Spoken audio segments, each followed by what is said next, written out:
독일교회 스위스인이며 시인이요 소설가이며 화가로 활약했던 헤르만 헤세가 이런 말을 했습니다. 행복은 대상이 아니라 재능이다. 행복은 대상이 아니고 재능이다. 이 말의 뜻은요, 사람들은 흔히 어떤 좋은 조건이 다가오면 그 대상이 나에게 행복을 하게 해준다고 생각합니다. 하지만 그게 아니라는 거죠. 대상보다 더 중요한 것은 어떤 어려움 속에서도, 그리고 난관 속에서도 그 속에서 행복을 선택할 수 있는 능력, 그것을 헤르만 헤세는 재능이라고 표현했습니다. 오늘 우리 교회에서 지키는 추수감사절입니다. 추수감사절을 맞고 있지만 우리들의 마음 한구석에는 도저히 감사할 수 없는 어려운 일들 때문에 고통당하는 이들도 아마 있을 것입니다. 그러나 조금만 더 깊이 생각해 보면 오히려 그렇게 힘들고 어려울 때가 더 큰 감사가 있음을 보게 됩니다. 우리가 해마다 지키는 추수감사절의 유래도 감사하기 어려운 환경에서 눈물 어린 감사를 드린 데 있습니다. 1620년경에 신앙의 자유를 누리려는 일단의 청교도들이 미지의 세계로 배를 타고 건너갔습니다. 그들은 신앙의 자유를 누리기 위해서 마침내 102명이 추위를 이겨가며 미국 땅으로 배를 타고 건너갔습니다. 그러면서 배 위에서 그들은 그런 다짐을 했습니다. 우리가 새로운 세계에 가면 철저하게 하나님의 뜻을 이루며 삽시다. 그리고 우리의 일생 모두를 하나님의 영광을 위해서 바칩시다. 그리고 그 땅을 일구어서 신앙의 나라를 세웁시다. 미국의 동북부에 도착한 그들은 도중에 3분의 1이 죽고요, 또한 절반이 추위와 굶주림으로 죽었습니다. 그들은 첫 농사를 지어서 첫 그 곡식으로 죽은 동료들이 묻힌 그 묘지 앞에서 추수감사의 예배를 드렸다는 것입니다. 바로 그 자리에서 그들은 이렇게 다짐했다고 합니다. 우리가 여기에 온 것은 잘 먹고 잘 살기 위함이 아니다. 멕시코 사람들처럼 금을 캐러 온 것도 아니다. 우리는 참된 신앙과 하나님을 영화롭게 하는 삶을 살기 위해서 이 땅에 왔다. 앞으로 이 땅에 신앙의 자유가 꽃피울 것이며 인간의 삶을 통한 하나님의 영광이 온 우주에 빛날 것이다. 이것이 바로 오늘 현대 추수감사절의 기원이고 정신이었습니다.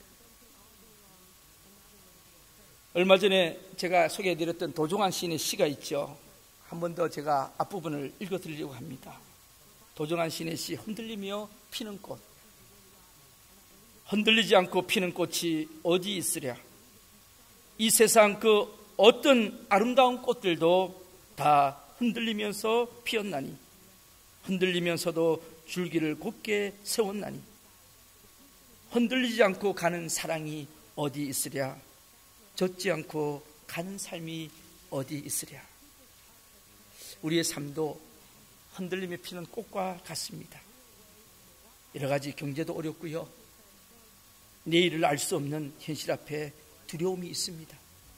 사실 뿌리를 내리며 살아가는 것은 그리 쉬운 일은 아닙니다.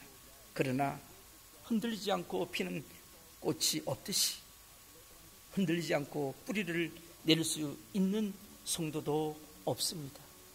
흔들리며 피는 꽃이 없듯이 바람과 비에 젖어가며 핀 꽃잎처럼 우리는 흔들리며 바람과 비에 젖어가며 아름다운 꽃을 피우는 것입니다.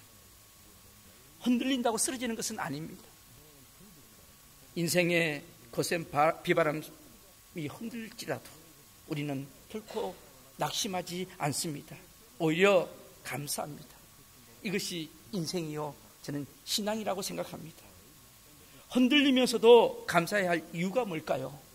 그런 아픈 시련을 통해서 하나님께서 우리에게 더 큰 은혜를 주시고 더 큰 깊은 뿌리를 내릴 수 있기 때문인 줄로 압니다. 오늘 본문에 보면 당시 데살로니가 교회는 굉장히 어려움 속에 있었습니다. 이 편지에 보면 환난이나 고난이라는 단어가 굉장히 자주 나옴을 알 수가 있습니다. 1장 6절에 보시면 또 너희는 많은 환난 가운데서 이런 말이 나옵니다. 많은 환난 가운데서. 2장 2절에 보면 고난과 능욕을 받았으나 하는 그런 낱말이 나오고요. 2장 14절에 보면 유대인들에게 고난을 받음과 같이, 3장 7절에 보면 모든 궁핍과 환난 가운데서, 이런 구절들을 통해서 우리는 데살로니가 교회가 참 당하고 있는 어려움이 어느 정도였는지를 짐작할 수가 있습니다. 그럼에도 불구하고 바울은 이 사람들에게 편지를 쓰면서 여러분 범사에 감사하십시오. 오늘 여러분이 처한 고난의 환경 속에서도, 이 역경의 환경 가운데서도 감사하라고 말합니다. 그것이 어떻게 가능합니까? 내 사정, 내 형편이 도무지 감사할 수 없는 처지에서 감사한다는 그 자체가 얼마나 어렵습니까? 특별히 여러분, 여기에 범사라는 말은요, 세 가지로 번역이 됩니다. 어떤 형편에서든지 감사라는 말이고요, 모든 일에 감사라는 말이고요, 그리고 무슨 일이 일어나도 감사라는 말이 이 범사라고 하는 엔판틱이라고 하는 뜻입니다. 그러나 이 말씀을 더 진지하게 나의 말씀으로 받아들이면 더 어렵습니다. 젊은 나이에 암으로 죽어가는 남편을 쳐다보는 아내가 과연 감사할 수 있을까요? 사랑하는 아내가 병으로 죽어가는 그 모습을 보는 남편이 과연 그 입에서 하나님 감사합니다라는 말을 할 수가 있을까요? 오랜 지병을 가지고 하나님 앞에 아무리 기도하고 부르짖어도 고쳐주지 아니하시고, 오히려 병은 점점 더 깊어가는 자신을 보면서 과연 그 입에서 하나님 감사합니다라는 말이 나올까요? 평생 무거운 십자가를 짊어지고 살아가야 될 어린 장애의 자녀를 가진, 그리고 그 자녀를 가지고 씨름하는 그 부모 입에서 하나님 감사합니다라는 과연 말이 나올까요? 이력서를 수십 통을 써가지고 다니면서 취직해 보려고 회사에서 제출해봤지만 면접 한번 보지 못하고 연금부 퇴짜를 맞는 젊은이 입에서 하나님 감사합니다는 말이 나올까요? 인간적으로 말하면 이 말씀은 전혀 현실성이 없습니다. 이상론입니다. 그러나 오늘 여러분에게 분명하게 말씀드릴 수 있는 것은 이 범사에 감사란 이 말씀은 절대로 그렇게 넘어갈 수는 없습니다. 왜냐하면 하나님께서 주신 말씀이기 때문에 그렇습니다. 우리는 여기서 분명히 깨달아야 할 두 가지가 있습니다. 먼저는 우리 아버지 되신 하나님이 범사에 감사라고 명령하고 계시기 때문입니다. 여러분, 이것을 아셔야 돼요. 하나님의 말씀과 명령은 분명하십니다. 오늘 혹시 이 자리에서 갈등이 있는 분들이 계십니까? 하나님의 말씀이라면 여러분 그거 순종하시고 붙잡고 가세요. 하나님이 역사하십니다. 오늘 하나님께서 범사에 감사라고 그렇게 명령하신 것은 왜 그럴까? 저는 고민하면서 이 말씀을 생각해 봤습니다. 그것은 단지 한 이유입니다. 하나님의 사랑 때문입니다.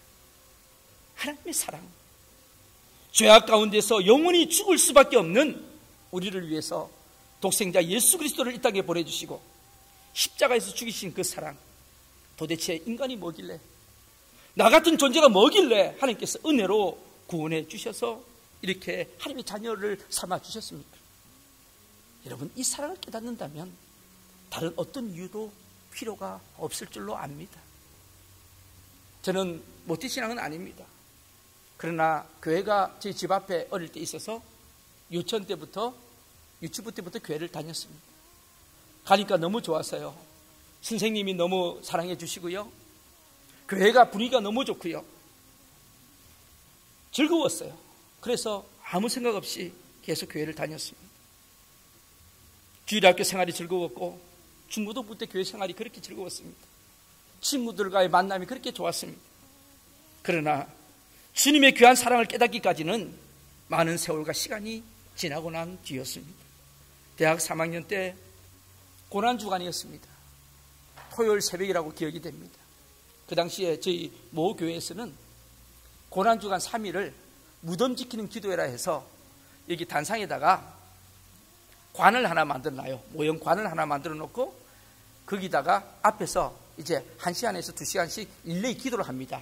금요일 오전 9시부터 주일 새벽까지. 그걸 이름하여 무덤 지키는 기도회.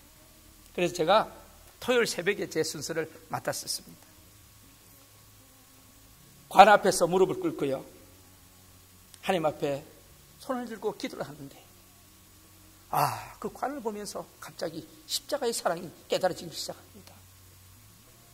정말 그 십자가의 사랑이 가슴이 저미게 옵니다. 제가 찬송가 141장이 생각이 나는 거예요. 141장이 갑자기 생각이 나면서 그 찬양을 제가 불렀어요. 웬 말인가 날 위하여 주 돌아가셨나, 이 벌레 같은 날 위해 큰 해 받으셨나, 내 지은 죄 다 지시고 못 박히셨으니 웬일인가 웬 은혜인가 그 사랑 크시라. 나 십자가 대할 때에 그 일이 너무너무 고마워서 내 얼굴 감히 못 들고 눈물 흘리도다.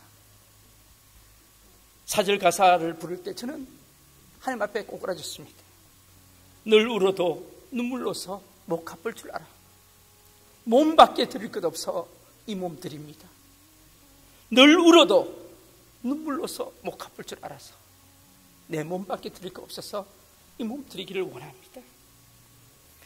그 십자가의 귀하신 사랑이 제 마음속에 스며들면서 하염없이 눈물을 흘리면서 제 생애는 앞으로 주를 위해 살았으면 좋겠다고, 주를 위해 살겠다고 고백했습니다.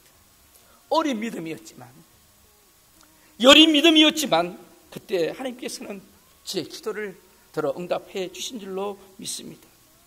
지금도 부족하지만 그래도 하나님께서 이렇게 주의 종이 되게 하시고 몸된 우리 귀한 오클랜드 한인교회에서 이렇게 사역을 할 수 있게 해주신 거, 저는 너무너무 감사하게 생각합니다. 바로 그 주님이 말씀하십니다. 이 세상 끝날까지, 이 세상 끝날까지 내가 너와 함께 있을 것이다.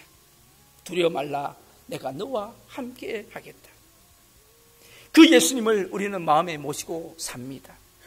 그 이유 하나만으로 범사에 감사할 수 있지 않을까 싶습니다.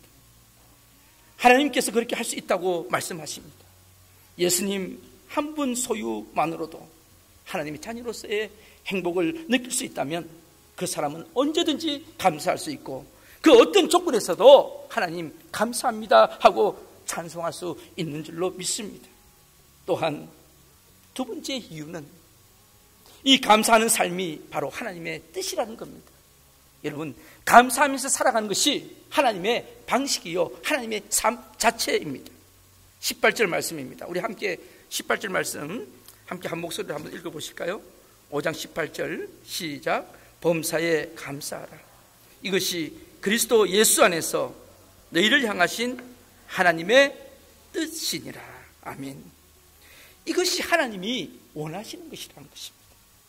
그리고 이런 범사에 감사하는 삶이 어디 안에서요? 그리스도 안에서 발견되어진다는 것입니다.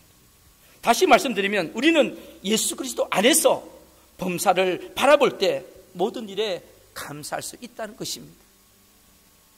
예수 그리스도가 여러분 삶의 목적이 되시기를 축복합니다. 예수 그리스도가 우리 모든 삶에 참 가치가 되기를 바랍니다. 삶을 바라보는 시각에는 두 가지가 있습니다. 하나는 환경을 통해서 인생을 바라보는 시각이죠. 환경이 좋을 때는 모든 것이 기쁘고 감사합니다. 희망적으로 보입니다. 그러나 상황이 어려울 때는 그 상황 앞에서 우리의 모든 삶이 흔들릴 수가 있다는 것이죠. 그 둘러싼 상황을 볼 때 우리는 답답함을 느낄 수밖에 없습니다. 내가 꼭 이렇게 살아야 되나? 내 인생은 이것밖에 되지 않나? 내가 이거 하려고 이때까지 내가 이렇게 살아왔던가? 그런 회의가 느낄 때가 꽤 있지 않습니까? 오늘 이 자리에 계신 여러분들, 혹시 그런 마음이 있는 분들이 계십니까? 내 인생이 이것밖에 되지 않나? 내가 지금 이거 하려고 내가 이 자리에 왔나? 그런 생각이 드신다면 하나님 앞에 한번 감사해 볼 시간이 아닌가 싶습니다. 가슴을 짓누르는 아픔도 있습니다. 고통이 있습니다. 그러나 여러분, 그리스도 안에서 인생을 바라볼 때는 다릅니다. 우리가 일제 압박 속에 있을 때 우리 민족에게 용기를 주었던 인도의 시성 타고르라는 사람이 있죠. 이 사람이 하루는 이탈리아 철학자 크로체에 매료된 적이 있어서 그 크로체가 쓴 책 아름다움에 관해라는 책을 읽고 있었어요. 어디서 읽고 있었냐면 강에다가 배를 띄우고요, 캄캄한 밤에 촛불을 켜놓고 거기서 책을 읽고 있었어요. 아름다움에 관해. 칠흑 같은 어둠 속에서 그 촛불에 의지해서 책을 읽고 있는데 너무 집중을 하다 보니까 이 초가 다 타버린 거예요. 촛불이 다 탈 정도로 책을 열심히 읽었던 거죠. 그러면서 이 촛불이 다 꺼져버린 거예요. 그 순간에 이 타고르가 짜증이 났어요. 불이 꺼져버렸네? 근데 그 순간에 있잖아요, 그 칠흑 같은 어둠 속에 촛불에 가려졌던 세계가 보이기 시작하는 겁니다. 눈에 익숙했던 그 흐르는 물이 보이고요, 그리고 달빛에 어우러진 아름다운 모습들이 하나하나 다가옵니다. 타고르는요 이렇게 고백합니다. 나는 그때까지 촛불에 의지해서 크로체의 아름다움을 잃는 것이 나의 인생의 전부였다. 그러나 촛불이 꺼지자 하나님이 빚으신 아름다움이 나에게 쏟아지기를 시작했다. 창공에 떠있는 별과 달의 아름다움, 숲이 바람에 흔들리는 소리, 물결에 굽이치는 달빛, 온 세상이 아름다움으로 차 있는 것을 나는 촛불이 꺼진 다음에야 알았습니다. 그렇습니다. 한때 내 것으로 가득 차 있었고 내 노력, 내 의지로 가득 차 있어서 예수 그리스도를 바라볼 수 없었던 바로 사도 바울이 다메섹에서 내 운명의 구원자가 되시는 예수님을 만났을 때 그는 주님 앞에서 꼬꾸라집니다. 그리고 이제까지 자신이 쏟았던 모든 것이 예수 그리스도를 만난 그 순간부터 쓰레기처럼 여겨지기 시작했던 것입니다. 거기서 그는 그리스도 안에서 변함없으신 하나님의 사랑을 보게 됩니다. 바울은 예수 그리스도 안에서 무엇이 참된 인생인가를 발견하게 됩니다. 오늘 예배드리는 여러분들도 예수 그리스도 안에서 인생의 참 발견이 있으시기를 축복합니다. 그리고 예수 그리스도 안에서 그는 새로운 삶의 목표를 발견합니다. 도무지 견딜 수 없는 그런 기쁨, 그 뜨거운 감격, 가슴 깊은 곳에서 스며드는 그 하나님의 사랑 앞에서 감사의 고백이 터져 나옵니다. 이것이야말로 그리스도 안에서만 알 수 있는 넘치는 은혜요 축복입니다. 그러므로 그는 어떤 자리에서도 감사합니다. 자기를 핍박하는 자 앞에서도 그들을 축복합니다. 그리고 그는 감옥에서 또 점이 오는 매맞음의 고통 속에서 그 통증을 끌어안으면서 하나님 앞에 감사합니다. 살 소망이 끊어진 자리에서도 지금의 고난은 장차 누릴 영광과 좋기 비교할 수 없다고 하면서 감사합니다. 그는 신약성경 13권을 저술하면서 그 신약성경을 기록할 때마다 하나님 앞에, 성도들 앞에 감사합니다. 범사에 감사하는 이 전천후의 감사는 바울의 삶을 능력 있는 삶으로, 승리한 삶으로 이끌어 줬던 것을 우리는 알고 있습니다. 여러분, 송명희 시인을 잘 아실 것입니다. 그는 뇌성마비로 한 번도 정상적인 삶을 살지 못했던 사람입니다. 태어날 때부터 뇌성마비로 말 한마디 하려면, 여러분 그분 간증할 때 한번 가보신 분 아시겠지만 말 한마디 하려면 온몸을 비틀어야 돼요. 온몸을 비틀어야지 입에서 한마디가 나와요. 그리고요, 그 어머니가 옆에서 지금도 생생합니다. 수건을 받치고 있지 않으면요 침이 너무 흘러가지고 말을 못합니다. 그런 상황 속에서 이 송명희 씨가 몇 번 죽으려고 했지 않습니까? 자살을 몇 번 기도했지만은 할 수 없었어요. 하나님 막으셨겠죠. 그러면서 마지막에 이분이 하나님, 나 죽기 전에 하나님 한번 만나고 싶어요. 하나님 도대체 어떤 분이십니까? 내 인생의 삶을 이렇게 망가뜨린 하나님, 나 하나님 한번 만나고 죽고 싶어요.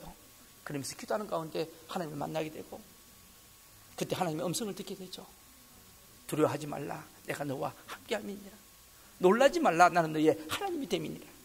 내가 너를 도와주리라. 내가 너를 붙잡아 주리라. 나의 오른손으로 너를 붙들리라.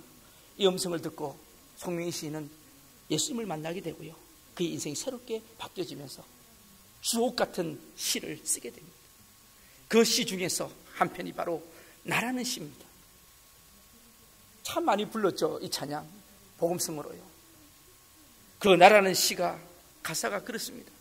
나 가진 재물 없으나, 나 남이 가진 지식 없으나, 나 남에게 있는 건강이 있지 않으나, 나 남이 없는 것 있으니, 나 남이 못 보는 것을 보았고, 나 남이 듣지 못한 음성 들었고, 나 남이 받지 못한 사랑받았고, 나 남이 모르는 것 깨달았네.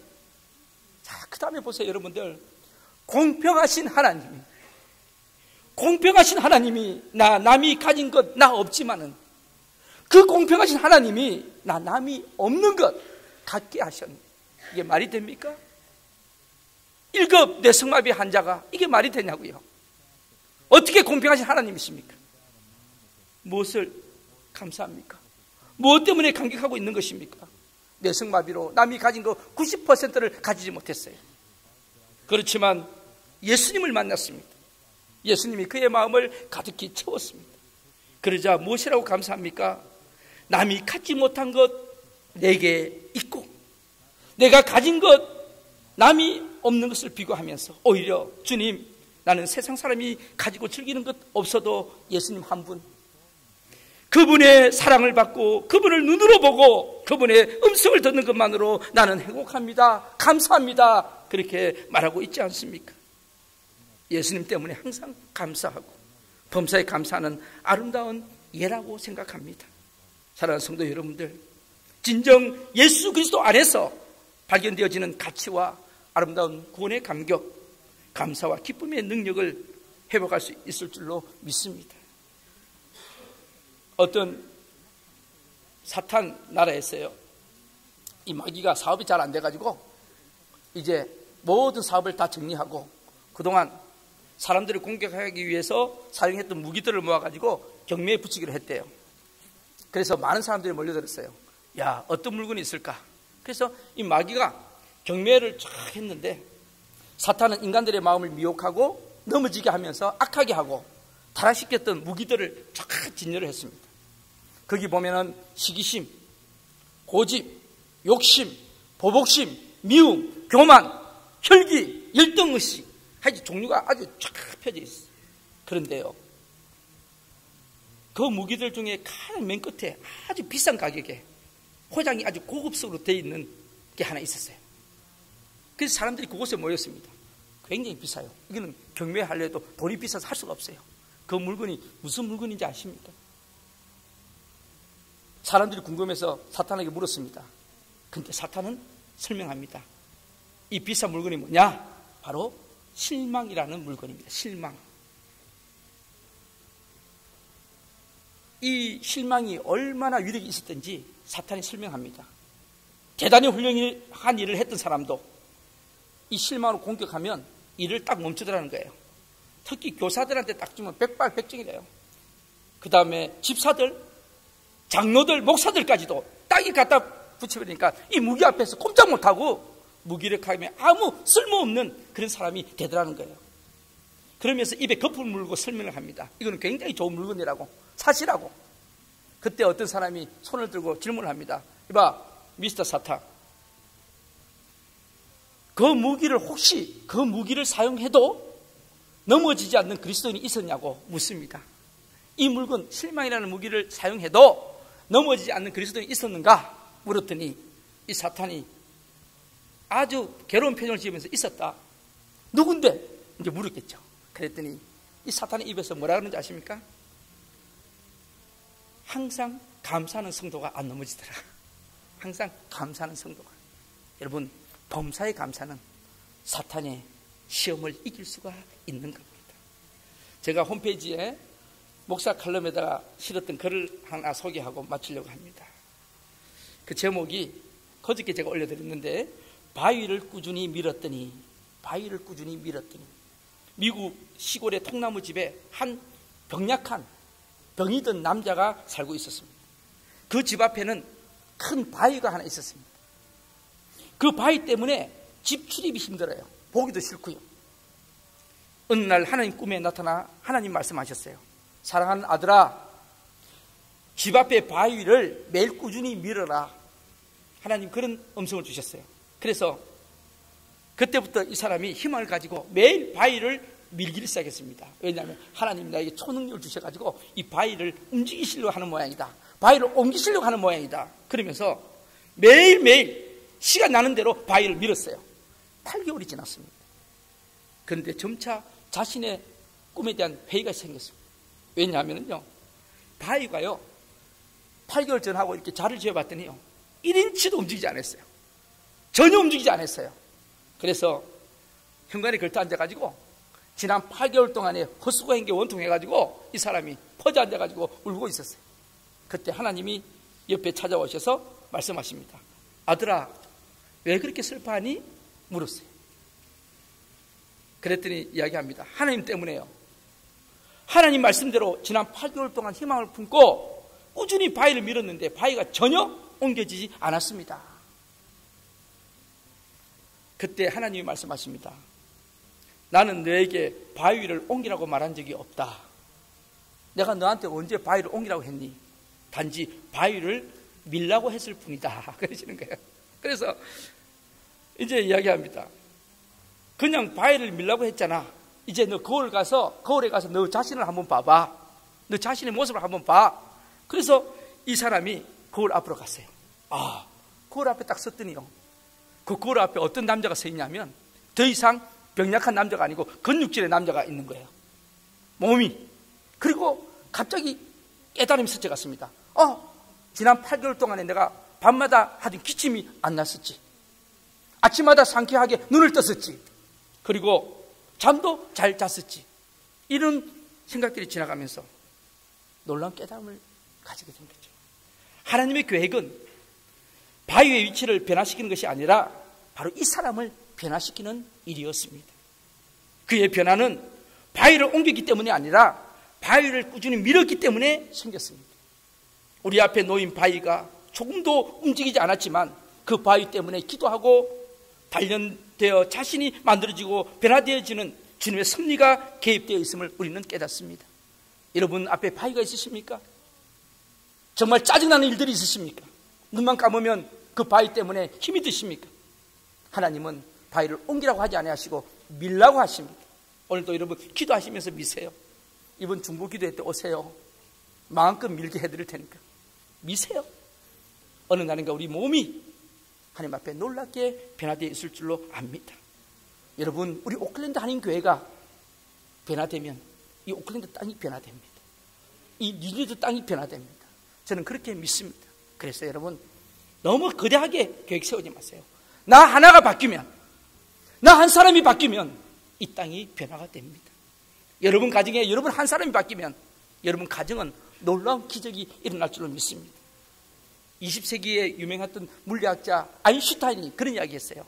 이 세상에 사는, 인생을 사는 사람들 두 가지 방법이 있는데, 하나는 기적 같은 것은 없다고 믿고 사는 삶이 있고, 하나는 모든 것이 사는 게 다 기적이라고 믿고 사는 삶이 있다.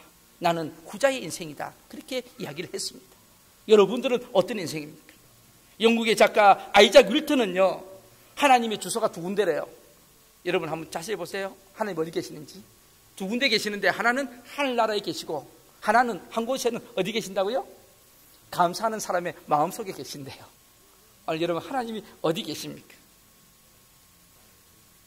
존 헨리 박사님은 감사하는 것은 최고의 항암제고, 최고의 방부제고, 최고의 해독제요, 최고의 약이라고 했습니다. 오늘 여러분 육신에 연약한 분들이 계십니까?